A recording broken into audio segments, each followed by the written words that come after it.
Good morning, good afternoon, good evening student of class 11।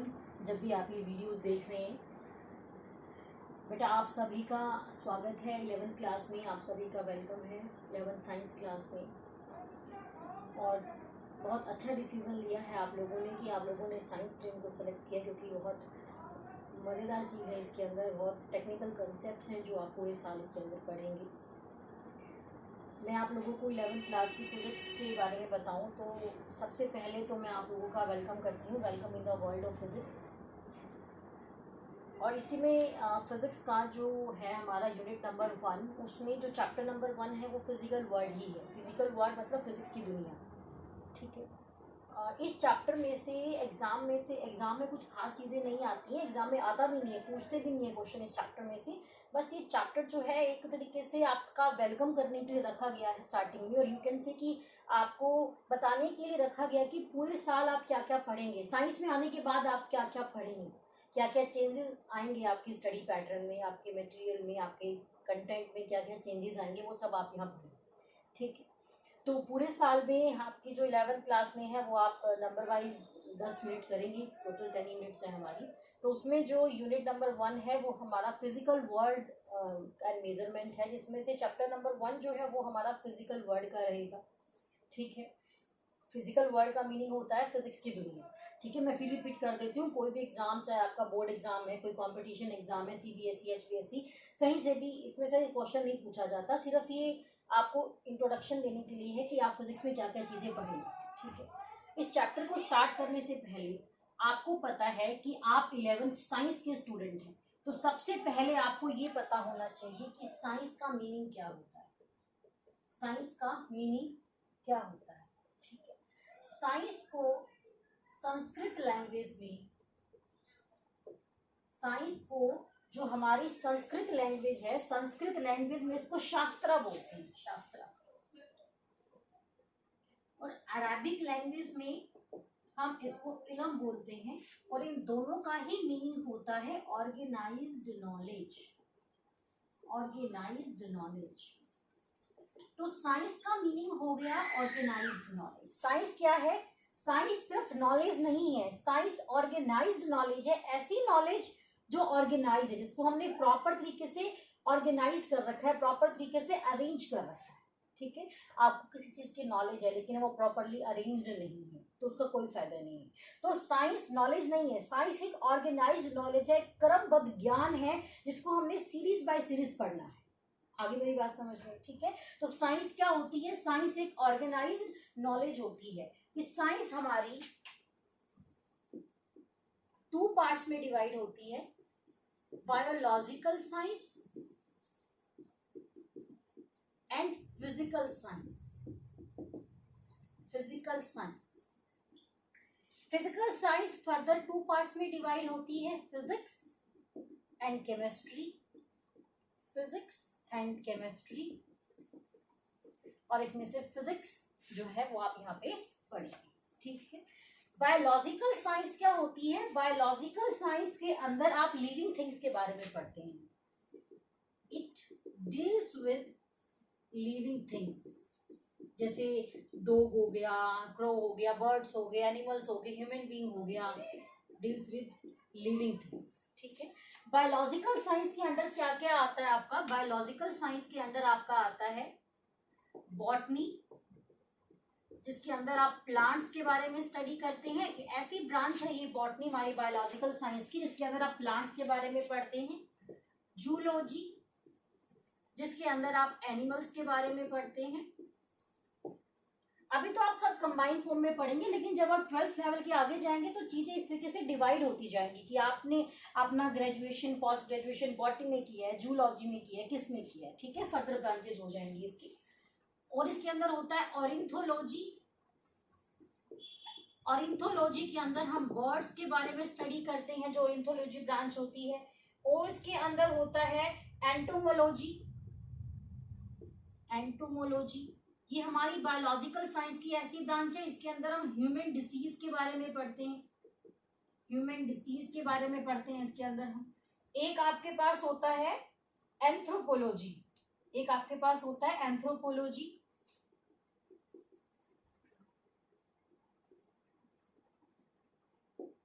ये anthropology होता है आपके पास। और क्या होता है इसके अंदर आपका, और आपका होता है फोरेंसिक साइंस। ये एंथ्रोपोलॉजी हमारे पूर्वज से रिलेटेड है कि हम हमारी ह्यूमन बॉडी बनी कैसे है उसके बारे में पढ़ते हैं। जीन्स वगैरह होते हैं, जैसे आपने शायद वो 10th क्लास में एक चैप्टर था आपका जीन्स वाला, कुछ मुझे अच्छे से बायोलॉजी का ध्यान नहीं है, ये 10th क्लास में एक चैप्टर आता है आपका जिसमें जीन्स वगैरह हम सब पढ़ते हैं। रिप्रोडक्शन के अगला हेरिडिटी इवोल्यूशन, कुछ इस टाइप का चैप्टर है आपका ये एंथ्रोपोलॉजी। फोरेंसिक साइंस, ये वर्ड सबने सुना हुआ है। सीआईडी आप लोग देखते हैं तो कहते हैं किसी की डेथ हो गई है, कोई भी सैंपल आता है तो फोरेंसिक लैब में उसकी जांच की जाती है। तो ये हमारी फोरेंसिक लैब होती है, फोरेंसिक साइंस होती है। कई लोग मास्टर डिग्री भी करते हैं फोरेंसिक साइंस में। और इसके अंदर क्या होता है, किसी पर्सन की डेथ हो गई है तो उसको पता लगाना कितने टाइम पहले डेथ हुई है, ये सब हम फोरेंसिक साइंस के अंदर पढ़ते हैं। क्योंकि बॉडी की डेथ, जब किसी पर्सन की डेथ हो जाती है तो बॉडी का टेम्परेचर जो है वो कंटिन्यू आपका डाउन होता जाता है। तो उस तरीके से कुछ स्टडी की जाती है फोरेंसिक साइंस के अंदर, तो वही सब हम इसके अंदर पढ़ते हैं। क्राइम से रिलेटेड है आपका जो फोरेंसिक साइंस है, ठीक है। ये सब पार्ट्स हमारे जो है ये बायोलॉजिकल साइंस के पार्ट हैं। फिजिकल साइंस में आप पढ़ेंगे फिजिक्स एंड केमिस्ट्री। फिजिक्स के बारे में तो हम बहुत डिटेल से पढ़ेंगे, आपको केमिस्ट्री के बारे में बता दूं। ये जो केमिस्ट्री है, केमिस्ट्री जो होती है just study of every substance. Chemistry जो होती है ये क्या है, study of every substance. Her substance की जब हम डीपली स्टडी करते हैं, एटम से बनी है, मॉलिक्यूल से बनी है, ये सब हम किसके अंदर पढ़ते हैं, केमिस्ट्री के अंदर पढ़ते हैं, ठीक है।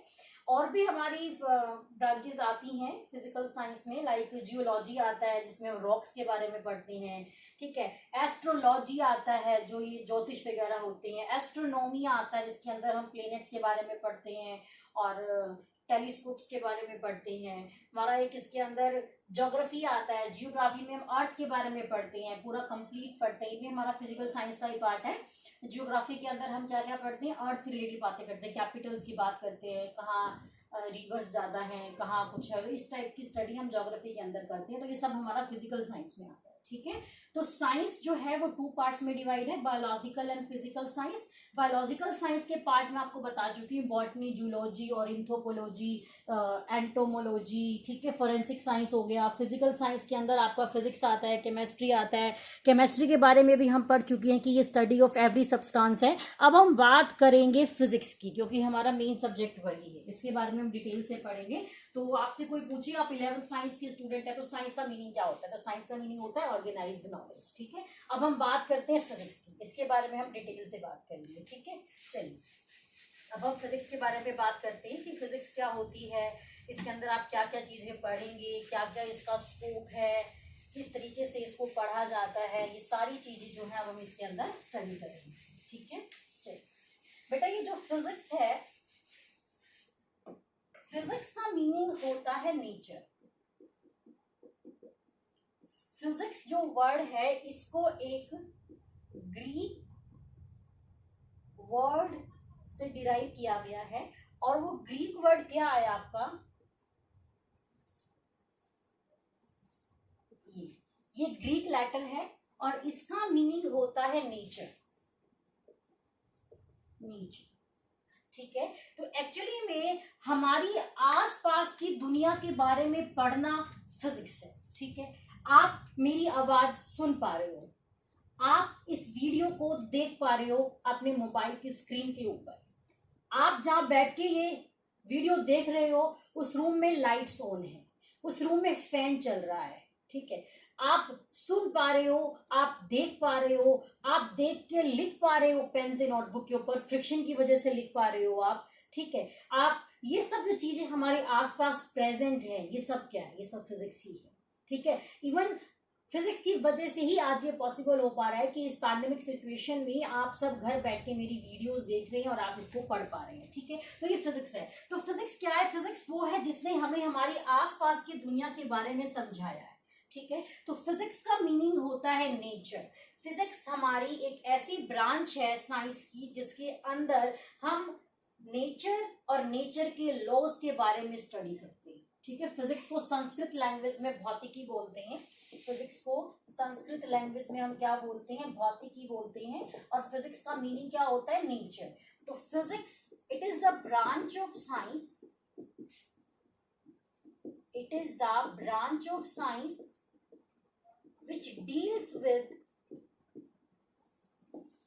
which which deals with nature and laws of nature, or you can say natural phenomena, laws of nature, natural phenomena भी आप कह सकते हैं, ठीक है।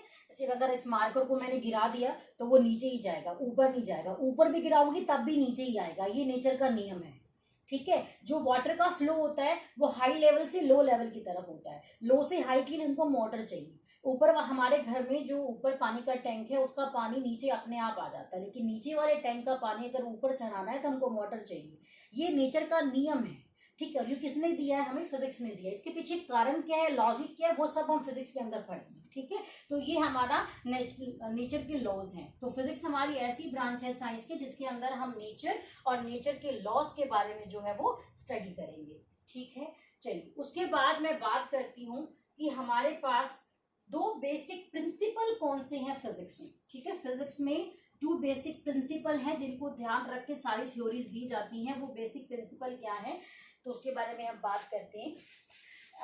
आपके बुक में प्रिंसिपल वर्ड की बजाय प्रिंसिपल का वर्ड मीनिंग होता है सिद्धांत, कि किस किस सिद्धांत पे हमारा जो फिजिक्स है वो डिपेंड करता है। आपके बुक में इसके लिए थ्रस्ट वर्ड भी यूज कर रखा होगा, 2 बेसिक थ्रस्ट या प्रिंसिपल ऑफ फिजिक्स। थ्रस्ट का मतलब होता है force.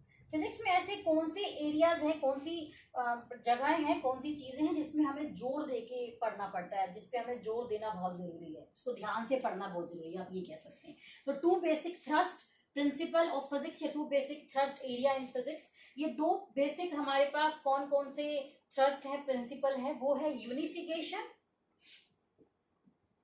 Unification and reductionism. Reductionism, ये 2 हमारे पास बेसिक प्रिंसिपल हैं फिजिक्स के। यूनिफिकेशन का मतलब क्या होता है? यूनिफिकेशन का मतलब होता है कि बहुत सारे फिनोमिनास को एक लॉ से समझाना, ठीक है। मतलब चीजों को यूनिफाई करके समझाना, चीजों को एक करके सिखाना। जब बहुत सारे लॉज, जो बहुत सारे हमारे पास नेचुरल फिनोमिनास हैं, उनको समझाने के लिए जब एक ही लॉ काम करता है तो उसको बोलते हैं कि वो चीज यूनिफाइड है। जैसे मान लीजिए आपका जो ग्रेविटेशन का कंसेप्ट है, उसके हेल्प से ही हम समझ सकते हैं कि ये डस्टर जो है ये नीचे ही क्यों गिरा, ऊपर किया, ऊपर फेंका तब भी नीचे ही क्यों आया। 9th क्लास में ग्रेविटेशन में पढ़ा है आपने कि अर्थ हर चीज को अपनी तरफ अट्रैक्ट करती है due to gravitational force. Planets का मोशन है वो भी किसने डिफाइन किया? ग्रेविटेशनल फोर्स ने। तो कंसेप्ट तो एक ही है ना ग्रेविटेशनल फोर्स का। उसी ने एक छोटे सी ऑब्जेक्ट मारकर इस डस्टर का मोशन डिस्क्राइब कर दिया और उसी ने प्लैनेट्स का मोशन डिस्क्राइब कर दिया। तो इसको बोलते हैं कि उस नियम का, उस लॉ का यूनिफाइड होना। तो यूनिफिकेशन का मतलब आप समझ गए, जब बहुत सारे फिनोमिना को एक लॉ से समझाया जाता है, ठीक है। जब बहुत सारे फिनोमिना जो होते हैं हमारे पास, मतलब बहुत सारे many natural phenomenas,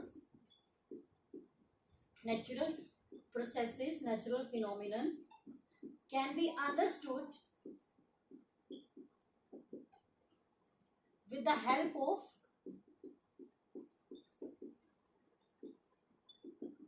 single law, तब हम बोलते हैं कि वो लॉ क्या है? हमारा यूनिफाइड है, ठीक है। और जब भी कोई नई थ्योरी फिजिक्स में आती है तो साइंटिस्ट का ये हमेशा रहता ही है कि वो जो लॉ बना रही है वो यूनिफाइड हो, कोई अलग कैटेगरी की ना बने उसके अंदर। हमारे एक साइंटिस्ट भी थे स्टीफन हॉकिंग, जो अब इस दुनिया में नहीं रहे, जिन्होंने ब्लैक होल का कंसेप्ट दिया था। वो चाह रहे थे कि मैं सारी की सारी जो नेचुरल प्रोसेसेस हैं उसको एक लॉ से समझा दूं। तो उसके लिए उन्होंने एक बुक भी लिखी है, द थ्योरी ऑफ एवरीथिंग, तो वो हमारे यूनिफिकेशन के ऊपर ही बेस्ड है। द थ्योरी ऑफ एवरीथिंग, ये स्टीफन हॉकिंग की बुक है।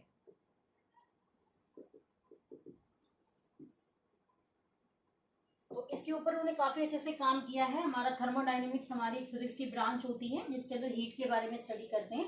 उसके सेकंड लॉ में इन्होंने ये बात काफी हद तक प्रूव भी कर दी थी, लेकिन अभी उनकी डेथ हो गई। देखो आने वाले टाइम में कौन सा साइंटिस्ट होता है जो इस चीज को आगे लेके जाता है, ठीक है। तो यूनिफाइड का मतलब होता है बहुत सारे नेचुरल फिनोमिना को एक सिंगल लॉ की हेल्प से समझा देना, यूनिफाइड कर देना, ठीक है। उसके बाद मैं बात करती हूँ, जैसे अब आप यूनिफिकेशन में एक एग्जांपल और भी ले सकते हैं, law of conservation of energy का। अब एनर्जी बहुत टाइप की होती है, मैकेनिकल एनर्जी, इलेक्ट्रिकल एनर्जी, आपके पास स्प्रिंग एनर्जी होती है, पोटेंशियल एनर्जी होती है, काइनेटिक एनर्जी होती है। तो चाहे किसी भी टाइप की एनर्जी हो, law of conservation of energy कहता है कि एनर्जी को ना हम क्रिएट कर सकते हैं ना हम डिस्ट्रॉय कर सकते हैं। ये आपने पढ़ा है 9th क्लास में वर्क एनर्जी पावर वाली यूनिट में, ठीक है। और भी आपने जो आपका 10th क्लास में उसमें आपने इलेक्ट्रिसिटी वाला चैप्टर में भी पढ़ा है कि वो चीज़ें चार्ज जो है वो कंजर्व्ड रहता है। पढ़ा आपने एनर्जी के बारे में, मैग्नेटिक एनर्जी पढ़ी आपने 10th क्लास में, वो भी कंजर्व थी। एनर्जी चाहे किसी भी टाइप की हो वो कंजर्व्ड रहेगी। तो ये सारे के सारे नेचुरल फिनोमिना जो नेचुरल लॉज हैं वो एक ही लॉ से बनते हैं, law of conservation of energy, ठीक है। इसको बोलते हैं चीज को यूनिफाइड कर देना। अब हम बात करते हैं रिडक्शनिज्म की, ठीक है। रिडक्शनिज्म जो होता है हमारे पास, रिडक्शनिज्म का मतलब होता है एक कॉम्प्लेक्स प्रॉब्लम को स्मॉलर पार्ट्स में ब्रेक करना। रिडक्शनिज्म का मतलब होता है breaking of a complex problem into smaller parts,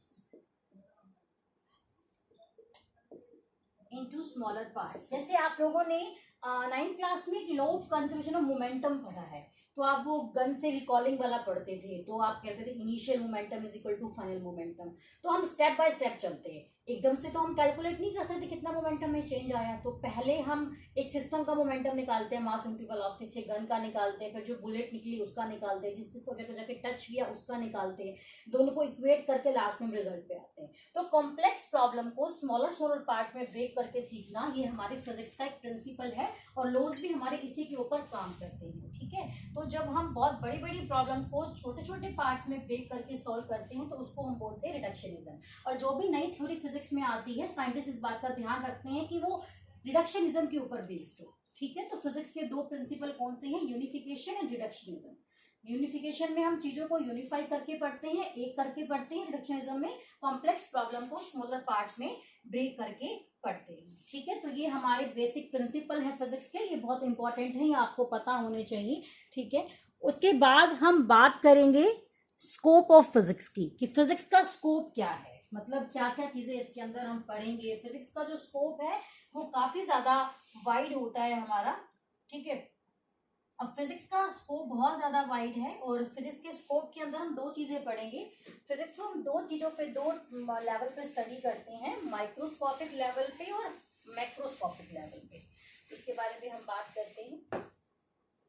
scope of physics बहुत वाइड है, फिजिक्स का स्कोप इतना वाइड है कि इसके अंदर हम एक छोटे से न्यूक्लियस के अंदर प्रेजेंट प्रोटॉन और न्यूट्रॉन की भी बात करते हैं और इतने बड़े यूनिवर्स की भी बात करते हैं। समझ आ गई मेरी बात, मतलब एक चींटी से लेकर हम इतनी बड़ी दुनिया की बात कर रहे हैं, सारी बातें हम फिजिक्स के अंदर करते हैं, इतना वाइड स्कोप है इसका।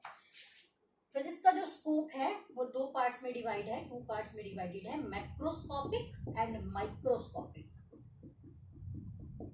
मैक्रो मैंने बड़े लेवल पे और माइक्रोस्कोपिक मींस छोटे लेवल पे, ठीक है। ये जो मैक्रोस्कोपिक है ये बहुत पुराना है, बहुत पुराना है। आपकी बुक्स में इसके लिए क्लासिकल वर्ड भी यूज कर रखा होगा, क्लासिकल फिजिक्स। और माइक्रो के लिए यूज कर रखा होगा क्वांटम, ये बहुत नया है, क्वांटम। या फिर मॉडर्न फिजिक्स भी यूज कर रखा होगा, मॉडर्न फिजिक्स, ठीक है। तो क्लासिकल फिजिक्स जो है वो जनरली आप 11th क्लास में पढ़ेंगे और जो क्वांटम है वो आप 12th क्लास में पढ़ेंगे। अब हमें फिजिक्स को इस तरीके से दो पार्ट्स में डिवाइड करने की जरूरत क्यों पड़ी, क्योंकि जो माइक्रोस्कोपिक लेवल पे जो लॉज अप्लाई होते हैं वो मैक्रोस्कोपिक पे नहीं हो सकते, जो मैक्रोस्कोपिक पे होते हैं वो माइक्रो पे नहीं हो सकते। कुछ एक आधा कॉमन है, वो टाइम के साथ आप पढ़ देंगे, ठीक है। और जो हमारा मैक्रोस्कोपिक है इसमें जो लॉज है वो काफी हद तक फिक्स होते हैं और माइक्रो में ऐसा नहीं होता। माइक्रो में हमारी जो है रिसेंट डिस्कवरीज आती हैं, जो नई नई डिस्कवरीज हो रही हैं अभी, हम इस सेमीकंडक्टर चिप बना दे, इलेक्ट्रॉनिक डिवाइसेस बनाई हैं, तो ये सब हमारा जो है वो माइक्रोस्कोपिक फिजिक्स के अंदर हम डील करते हैं, ठीक है। इसके बारे में हम पढ़ते हैं। और क्या क्या चीजें आप पढ़ेंगे मैक्रोस्कोपिक लेवल पे और माइक्रोस्कोपिक लेवल पे। जो हमारा माइक्रोस्कोपिक लेवल है ये फर्दर हमारा 4 पार्ट्स में डिवाइड है। मैकेनिक्स, ये भी आप 11th क्लास में पढ़ेंगे। थर्मोडायनेमिक्स, ये भी आप 11th क्लास में पढ़ेंगे। थर्मोडायनेमिक्स, ये भी आप 11th क्लास में पढ़ेंगे।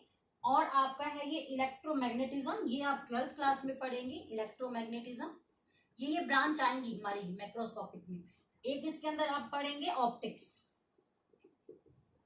ये चारों जो है ये हमारी मैक्रोस्कोपिक के पार्ट हैं, ठीक है। और जो हमारे पास माइक्रोस्कोपिक है, क्वांटम है, इसके अंदर आप मॉडर्न फिजिक्स पूरी 12th की पढ़ेंगे। 11th क्लास की केमिस्ट्री के अंदर आपका चैप्टर आएगा एटॉमिक स्ट्रक्चर, वो भी आप इसी के अंदर पढ़ेंगे। ठीक है, अब 1 बाय 1 मैं आपको एक्सप्लेन कर देती हूँ कि इसके अंदर क्या क्या चीजें हैं आपकी। क्लासिकल में जो आप मैक्रो पढ़ रहे हैं, इसमें हमारा जो मैकेनिक्स है, मैकेनिक्स के अंदर आप क्या क्या चीजें पढ़ेंगे। मैकेनिक्स के अंदर आप क्या क्या चीजें पढ़ेंगे, आप पढ़ेंगे व्हीकल का मोशन, व्हीकल का मोशन पढ़ेंगे, रॉकेट के बारे में पढ़ेंगे, फ्रिक्शन के बारे में पढ़ेंगे, फ्रिक्शन कैसे काम करता है, वाटर के फ्लो के बारे में पढ़ेंगे आप इसके अंदर, सैटेलाइट के बारे में पढ़ेंगे आप इसके अंदर। ठीक है, और क्या क्या पढ़ेंगे आप इसके अंदर, साइकिल का मोशन कैसे होता है उसके बारे में पढ़ेंगे आप, किसी भी रोड को बैंड कैसे किया जाता है, बैंडिंग ऑफ रोड, उसके बारे में पढ़ेंगे आप। थर्मो, और क्या क्या पढ़ेंगे आप इसके अंदर, वाटर का फ्लो पढ़ेंगे इसके अंदर आप। ठीक है, साउंड के बारे में पढ़ेंगे, हमारा जो साउंड होता है वो कैसे काम करता है, साउंड कैसे सुनाई देता है आपको, कोई व्हील कैसे रोटेट करता है, ये सब आपका मैकेनिक्स का ही पार्ट है और 11th क्लास में पढ़ने वाले हैं। ठीक है, जो थर्मोडायनेमिक्स है, थर्मोडायनेमिक्स के अंदर आप हीट, टेम्परेचर के बारे में पढ़ेंगे, हीट इंजन के बारे में पढ़ेंगे आप, रेफ्रिजरेटर के बारे में भी किसमें पढ़ेंगे, थर्मोडायनेमिक्स के अंदर ही पढ़ेंगे। ठीक है, जो ऑप्टिक्स है, ऑप्टिक्स के अंदर आप लाइट के बारे में स्टडी करेंगे, लेंसेज के बारे में स्टडी करेंगे, मिरर के बारे में स्टडी करेंगे। ठीक है, ये सब रिफ्रैक्शन, रिफ्लेक्शन जो आपने पढ़ा भी है अपना 10th क्लास में, तो वो सब हमारा ऑप्टिक्स का पार्ट है, उसके अंदर आप काम करेंगे। ठीक है, तो ये सब आप पढ़ेंगे, टेलीस्कोप के बारे में पढ़ेंगे आप ऑप्टिक्स के अंदर, ये सारी चीजें ऑप्टिक्स में आने वाली है। ठीक है, ये दोनों आपकी 12th में आएंगी, 11th क्लास में आएंगी। ठीक है, जो क्वांटम फिजिक्स है, जो मॉडर्न फिजिक्स है, इसके अंदर आप एटम पढ़ेंगे, इसके अंदर आप एटम के बारे में स्टडी करते हैं, स्मॉल लेवल पे एक्स रेज होती हैं, एक्सरा कराया हमने आप कहते हो, वो स्टडी करते हैं हम इसके अंदर, एक्सरे के बारे में पढ़ते हैं, न्यूक्लियस के बारे में पढ़ेंगे हम इसके अंदर, सेमीकंडक्टर के बारे में पढ़ेंगे हम इसके अंदर, जिसने बहुत ज़्यादा रिवोल्यूशन ला दी है इलेक्ट्रॉनिक डिवाइस में। आजकल हर इलेक्ट्रॉनिक डिवाइस सेमीकंडक्टर से बन रही है। आपके मोबाइल में सिलिकॉन चिप यूज़ हो रही है, आपका एलईडी है, ये सब हमारा सेमीकंडक्टर डिवाइस के अंदर आता है। तो ये सब हम किसमें पढ़ेंगे, माइक्रोस्कोपिक लेवल के अंदर स्टडी करेंगे। ठीक है, तो ये हमारा फिजिक्स का स्कोप है। फिजिक्स का स्कोप इतना वाइड है कि इसके अंदर हम माइक्रोस्कोपिक लेवल से लेकर एक एटम, एक न्यूक्लियस से लेकर मैक्रोस्कोपिक लेवल तक पढ़ते हैं कि इसके अंदर हम एक रॉकेट के बारे में पढ़ते हैं, पूरे अर्थ के बारे में पढ़ते हैं, सैटेलाइट के बारे में पढ़ते हैं। इतना स्कोप वाइड है हमारा फिजिक्स का। ठीक है, स्कोप का मतलब आप समझते हो ना कि उसका लोएस्ट वैल्यू कितना है और उसका मैक्सिमम वैल्यू कितना है, दोनों के बीच में जो गैप होता है उसको उसका स्कोप बोलते हैं। ठीक है, तो इतना वाइड है हमारा फिजिक्स का स्कोप। तो आप देख रहे हैं फिजिक्स काफी ज्यादा इंटरेस्टिंग है, क्या क्या चीजें आप पढ़ने वाले, आपको मजा आएगा बहुत सारी चीजें पढ़ने में। ठीक है, अब हम बात करते हैं फिजिक्स और टेक्नोलॉजी। ठीक है, अब हम बात करते हैं फिजिक्स और टेक्नोलॉजी की। चलिए, फिजिक्स और टेक्नोलॉजी जो है वो आपस में इंटर रिलेटेड है। मैं कहूंगी कि फिजिक्स और टेक्नोलॉजी ये दोनों चीजें मिलकर जो है सोसाइटी को चलाती हैं। ठीक है, कभी फिजिक्स के लॉज टेक्नोलॉजी पे काम आते हैं और कभी टेक्नोलॉजी जो देती है वो फिजिक्स में यूज होता है। तो मैं ये कहना चाहूंगी कि जो फिजिक्स है और जो टेक्नोलॉजी है ये दोनों मिलकर सोसाइटी को बर्थ देते हैं। तो फिजिक्स, टेक्नोलॉजी एंड सोसाइटी, ये टॉपिक है हमारा सोसाइटी। मैं ये कहना चाहूंगी कि जो फिजिक्स है और जो टेक्नोलॉजी है, जो हमारी टेक्नोलॉजी है, ये मिलके सोसाइटी को चला रही है, ये मिलके सोसाइटी को चला रही है, पूरी सोसाइटी में रिवोल्यूशन लाके रख दिया है हमारे। ठीक है, तो एक्चुअली में हमें अब मान लीजिए कि हमारे पास एक स्टीम इंजन है, पहले था भी से ज़्यादा यूज नहीं करते, उसकी एफिशिएंसी, उसके काम करने की पावर को इंक्रीज हमें करना है। क्यों करना है, ताकि सोसाइटी ग्रोथ कर पाए। सोसाइटी ग्रो करेगी तो हमें टेक्नोलॉजी की नीड पड़ेगी, और टेक्नोलॉजी की नीड जब पड़ेगी तो फिजिक्स की नई ब्रांच आएगी। फिजिक्स की नई ब्रांच कौन सी आ गई, थर्मोडायनेमिक्स, जिसने हमें हीट इंजन दे दिया। तो आजकल हम स्टीम इंजन की बजाय हीट इंजन को प्रेफरेंस दे रहे हैं। तो इस तरीके से जो है हमारा जो टेक्नोलॉजी का जरूरत पड़ा हमको इसके लिए, तो फिजिक्स ने हमें टेक्नोलॉजी का बर्थ दिया। ठीक है, कई बार क्या होता है कि फिजिक्स से किसी चीज की वजह से टेक्नोलॉजी का बर्थ हो जाता है। अब इसमें टेक्नोलॉजी की वजह से किसी फिजिक्स का बर्थ हो गया, थर्मोडायनेमिक्स आ गई।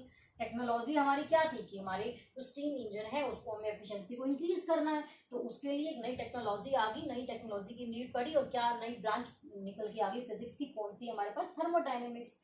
अब जैसे मान लीजिए कि आपके पास सेमीकंडक्टर एक सिलिकॉन चिप है, ठीक है, सिलिकॉन जो हमारा फिजिक्स है उसने सेमीकंडक्टर सिलिकॉन चिप बनाई और उसकी वजह से जो है हमारा नई टेक्नोलॉजी आ गई, कम्युनिकेशन सिस्टम, जिसमें मोबाइल, लैपटॉप, एलईडी ये सब चलने लगते।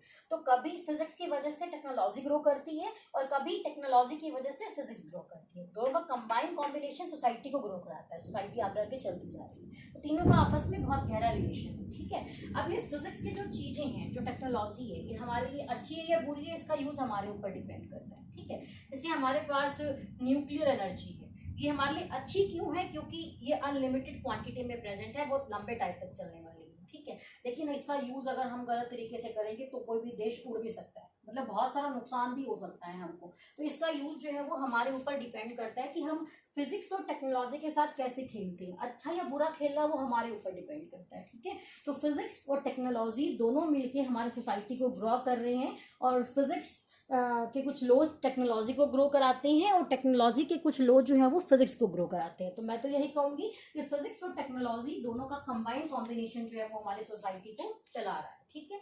उसके बाद हम फिजिक्स के कुछ बेसिक लॉज के बारे में बात करेंगे। फिजिक्स में कुछ बेसिक लॉज है हमारे पास, वैसे तो बहुत सारे लॉ पढ़ेंगे, ठीक है, लेकिन जो बेसिक हमारे पास फोर्सेज हैं, बेसिक फोर्सेज हैं, वो कौन कौन से हैं, लॉज भी पढ़ेंगे हम, कंजर्वेशन लॉ। तो आप देख लीजिए, बेसिक फोर्सेस इन नेचर, कौन कौन से फोर्सेस आप पढ़ेंगे। इसके अंदर आप पढ़ेंगे ग्रेविटेशनल फोर्स, बहुत बार पढ़ा है आप लोगों ने, ग्रेविटेशनल फोर्स पढ़ेंगे। इलेक्ट्रोमैग्नेटिक फोर्स पढ़ेंगे, ये आप 10th क्लास में इलेक्ट्रिसिटी वाले चैप्टर में पढ़ चुके हैं। तो दो चार्ज पार्टिकल के बीच में लगता है इलेक्ट्रोमैग्नेटिक फोर्स। इसके अंदर आप स्ट्रॉन्ग न्यूक्लियर फोर्स पढ़ेंगे, ये दुनिया का सबसे स्ट्रॉन्गेस्ट फोर्स है, स्ट्रॉन्ग न्यूक्लियर फोर्स। और उसके बाद आप वीक न्यूक्लियर फोर्स के बारे में पढ़ेंगे, जिसका कंसेप्ट बहुत कम आता है आपके सिलेबस में, अभी नहीं आएगा वो, आपके कंसेप्ट 12th लेवल की भी बियॉन्ड है, ठीक है, इतना समझ में भी नहीं आएगा आपको, ये मैं समझाने की कोशिश करूँगी। अब हम बात करते हैं ग्रेविटेशनल फोर्स की। इसके बारे में सब जानते हैं कि ये जो फोर्स है ये हमारा दो मैसिव ऑब्जेक्ट्स के बीच में लगता है और ये फोर्स जो होता है ये अट्रैक्टिव इन नेचर होता है, अट्रैक्ट करता है। जैसे मार्कर नीचे गिरेगा तो अट्रैक्ट हो जाएगा अर्थ की तरफ। इसका फॉर्मूला कितना आया था, G m1m2/r²। आप ये ग्रेविटेशन वाले यूनिट में पढ़ चुके हैं 9th क्लास में, ठीक है। ये हमारा लॉन्ग रेंज फोर्स है, लंबा रेंज, यानी कि आप यहाँ से लेकर अर्थ तक दो प्लेनेट्स के बीच का डिस्टेंस कितना ज्यादा होता है, बहुत ज्यादा होता है, फिर भी आपस में अट्रैक्ट होके रहते हैं, क्योंकि ग्रेविटेशनल फोर्स तो लॉन्ग रेंज फोर्स है, लंबे तक दूर तक अप्लाई हो सकता है। लेकिन ये वीकेस्ट फोर्स है, आपको जान के बहुत हैरानी होगी, बहुत इंटरेस्टिंग कंसेप्ट है ये कि ग्रेविटेशनल फोर्स दुनिया का सबसे वीकेस्ट फोर्स है, ठीक है। इसको अप्लाई कराने के लिए कोई मीडियम की जरूरत नहीं होती, नो मीडियम डिपेंडेंट, ये मीडियम पे डिपेंड नहीं करता, डिपेंडेंट, ठीक है। जो इलेक्ट्रोमैग्नेटिक फोर्स है ये हमारा अट्रैक्टिव भी हो सकता है और रिपल्सिव भी हो सकता है, अट्रैक्टिव भी हो सकता है, रिपल्सिव भी हो सकता है। तो पॉजिटिव पॉजिटिव आपस में रिपेल करेंगे, माइनस माइनस आपस में रिपेल करेंगे और प्लस माइनस आपस में क्या करेंगे, अट्रैक्ट करेंगे। तो ये अट्रैक्टिव भी हो सकता है और ये रिपल्सिव भी हो सकता है, ठीक है।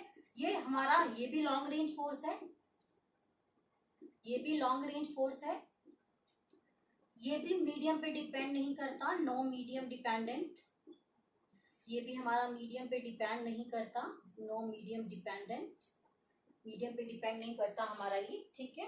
और ये हमारा एक strong, one of the strongest force है, बिल्कुल स्ट्रॉन्ग तो नहीं कह सकते हम, बिल्कुल स्ट्रॉन्ग तो स्ट्रॉन्ग न्यूक्लियर फोर्स है, आप लास्ट में इसका कंपैरिजन देखेंगे, one of the strongest force, strongest force, ठीक है।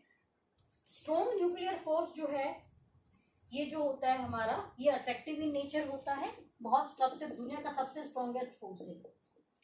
आपको पता है ये न्यूक्लियस का है, न्यूक्लियस के अंदर आपका प्रोटॉन होते हैं, न्यूट्रॉन होते हैं, प्रोटॉन न्यूट्रॉन बहुत सारे होते हैं आपके पास, ठीक है।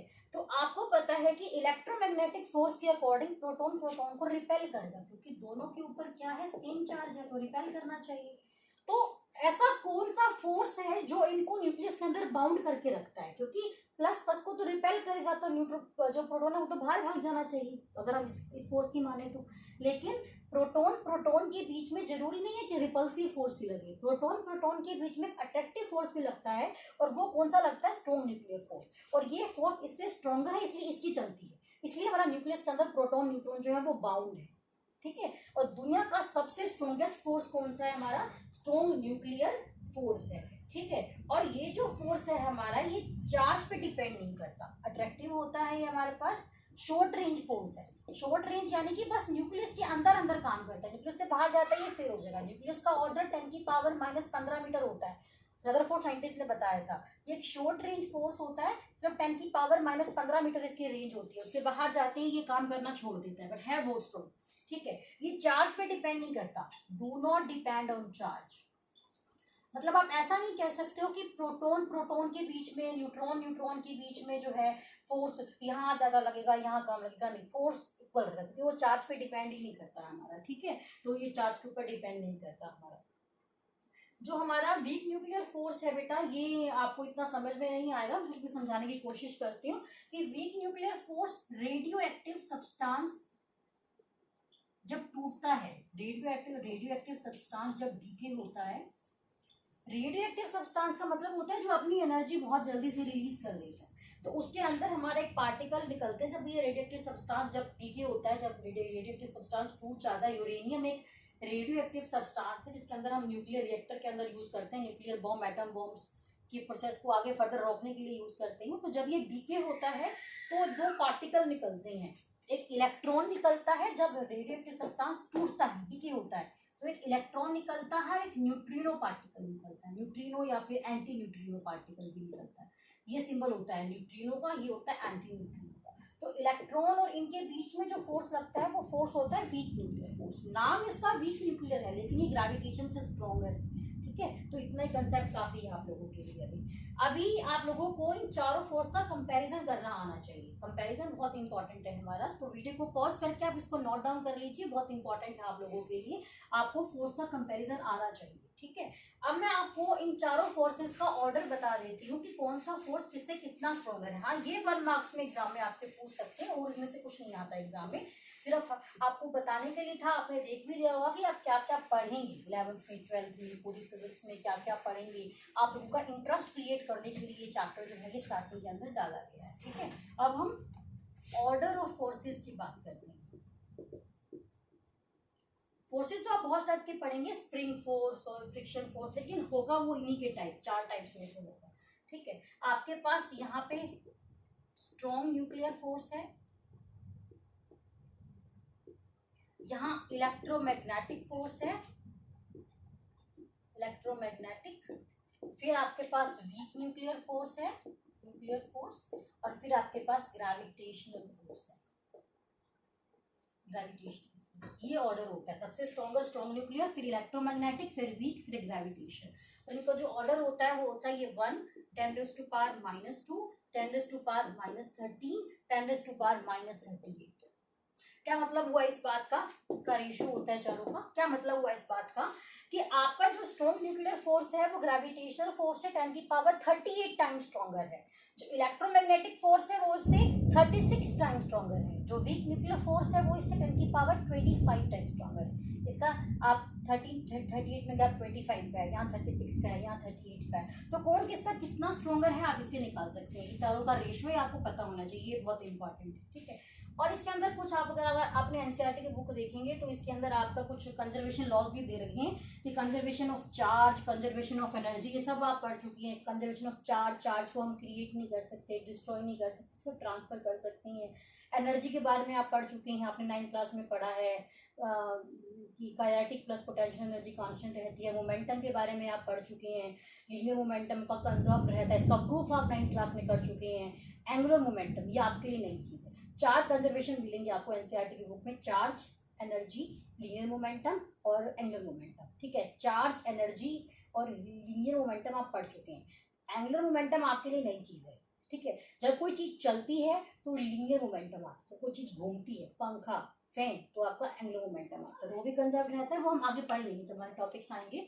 तो ये हमारा फर्स्ट चैप्टर है, तो इसको आप वीडियो को देखें। और इसमें से एग्जाम फेयर कह रही हूँ, मैंने स्टार्टिंग में भी कहा है कि ये सिर्फ चैप्टर आप लोगों को समझाने के लिए कि क्या क्या फिजिक्स में पढ़ेंगे, लेकिन इसमें से एग्जाम में से कोई क्वेश्चन नहीं आता, एग्जाम में से क्वेश्चन नहीं बनता आपका यहाँ से, ठीक है। Thank you.